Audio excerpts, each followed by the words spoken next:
میں رات اندھیرا ہے، آپ ہی کے اس علاقے سے گزر رہا ہوں، گگیرا سے اس طرف آ رہا تھا رینالے کی طرف، بڑی طاقتور مہنگی ایک بھینس کھل کے جو ہے وہ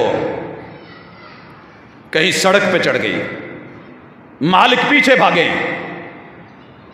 تنگ سی سڑک تھی، ٹوٹا ہوا راستہ تھا، میں نے بریک لگائی، پوچھا کیا ہوا ہے؟ کہنے لگے کہ بھینس جو ہے نا وہ سنگل توڑا کے نکل گئی ہے۔ میں نے کہا سنگل کہاں سے ٹوٹا؟ کہنے لگے جی وہ جو قلعہ یا تھوڑی ہے نا اس کے ساتھ بیس ہے، باقی اگلے حصے کی کنڈی نکل گئی ہے۔ تو میں نے کہا اس کو پکڑ کے رکھو۔ کہتے جی اس کو پکڑتے ہیں تو بھینس نہیں بچتی۔ خیر میں گاڑی پہ تھا، میں نے کہا اگر مجھے کہیں سڑک پہ ملی تو میں آپ لوگوں کو کال کر دوں گا، نمبر لیا، تقریباً 3 کلومیٹر آگے آیا تو بھینس مل گئی، سڑک پہ ہی تھی۔ میں نے انہیں کال کی کہ ادھر ہی ہے، آپ آ جائیں ذرا جلدی۔ کب ملی؟ جب انہوں نے پیچھا کیا۔ گھر سے کب چھٹ گئی؟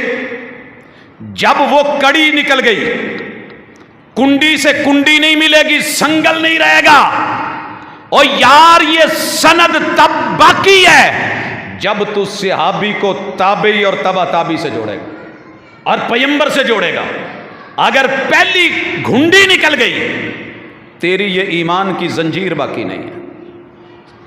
کس نے بتایا کہ کتنے ملائکہ ہیں؟ کس نے بتایا کہ اللہ کے عرش پہ کتنے ملائکہ ہیں؟ بیان کرنے والے صحابہ، سننے والے صحابہ، آگے پڑھانے والے صحابہ، علم اتارا اللہ نے، لے کے آئے جبریل امین، پڑھا میرے مصطفیٰ نے، سنا صحابہ نے۔